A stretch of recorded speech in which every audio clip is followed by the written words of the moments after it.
Mungkin juga bahasa Melayu di tadika ini mungkin kita kurang beri perhatian. Saya ingat lawak pada hari-hari lepas kan, kalau kat Kelantan nanti orang akan dengar Daniel, Daniel. Jadi dia jadi satu joke. Betul lah. Jadi macam penggunaan bahasa Melayu di tadika berkaitan penggunaan bahasa kebangsaan, Seksyen 23 Akta Pendidikan menyatakan penggunaan bahasa kebangsaan perlu menjadi pembelajaran wajib walaupun terdapat penggunaan bahasa lain dalam bahasa kebangsaan. Walaupun subsection 17.1 dalam pasal 17 subsection 1, bahasa-bahasa selain daripada bahasa kebangsaan boleh digunakan sebagai bahasa pengantar di tadika. Tetapi jika sesuatu tadika menggunakan bahasa selain daripada bahasa kebangsaan tidaklah diajar sebagai mata pelajaran wajib. Maknanya yang tadika dah jadi media bahasa lain. Semua iklan hendaklah dalam bahasa kebangsaan dan boleh juga dalam bahasa-bahasa lain. Saya pun ayat ni pelik. Semua iklan dalam bahasa kebangsaan dan bahasa-bahasa lain pun boleh guna juga. Betul lah dia, nanti mahkamah akan tampil dia boleh, memang utamanya bahasa kebangsaan. Tapi kalau tak utamakan bahasa kebangsaan pun, bahasa lain pun boleh juga. Dia macam ayat-ayat dalam bahasa iklan tu, dia macam menirukan.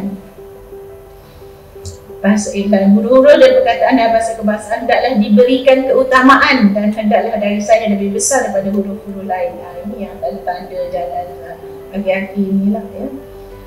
Jadi PBT kuasa status bahasa Melayu sebagai supra bahasa ini yang kita cita-citakan supaya penggunaan bahasa Melayu ini bukan saja setakat dalam negara tapi dalam international community, tapi berangan-angan untuk komuniti antarabangsa tu, sedangkan yang kat bawah ni lagi masih berkeladang.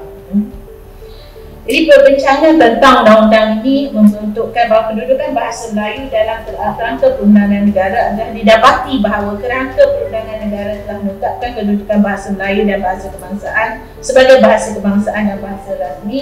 Ini nyata dalam perlembagaan persekutuan. Sementara itu, Akta Pendidikan membenarkan bahasa selain daripada bahasa Melayu dijadikan media dan bahasa pengantar di sekolah jenis kebangsaan. Terjemahan dokumen rasmi kepada bahasa lain yang bukan dalam bahasa rasmi dibenarkan oleh Akta Bahasa Kebangsaan. Bahkan sehingga kini teks sahih perlembagaan adalah teks dalam bahasa Inggeris, meskipun teks sahih rang undang-undang adalah sebenarnya dalam bahasa Melayu.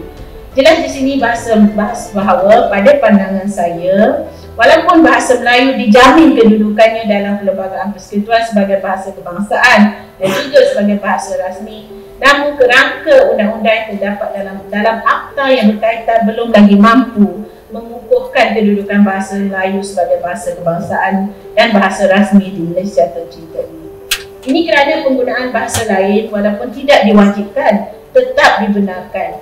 Kebenaran menggunakan bahasa lain selain bahasa kebangsaan dalam urusan rasmi akan melambatkan penerimaan dan pemakaian bahasa kebangsaan atau ia mungkin menggagalkan pemakaian bahasa kebangsaan khususnya dalam kalangan warga negara. Selain itu, penggunaan bahasa lain dalam urusan rasmi juga menyumbangkan kepada kurangnya kefahaman dan penghayatan terhadap kedudukan bahasa kebangsaan. Terdapat beberapa faktor yang menyumbang kepada perkara ini, antaranya penggunaan bahasa Melayu dalam prosiding mahkamah, termasuk juga semasa penulisan penghakiman, alasan penghakiman dan penggunaan bahasa Inggeris dalam bidang perundangan.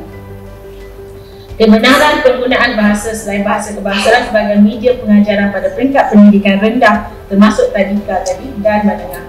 Faktor-faktor ini boleh menjadi penghalang bagi mencapai hasrat pengisytiharan bahasa Melayu sebagai bahasa kebangsaan dan bahasa rasmi sebagaimana dihidangkan dalam perlembagaan. Jadi telah meneliti, menganalisis kelemahan-kelemahan kerangka perundangan ini, beberapa cadangan telah saya sebut dan telah dihuraikan pada awal pembentangan tadi. Jadi sebagai sebuah negara yang merdeka dan berdaulat, Malaysia seharusnya menjulang kedudukan bahasa kebangsaannya di buminya sendiri.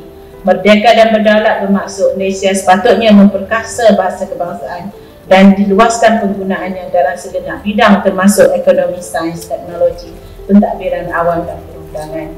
Tidak mahu membuka pekung di dada, tapi saya fikir tuan-tuan juga tahu ramai akademi yang tidak mahu berbahasa Melayu.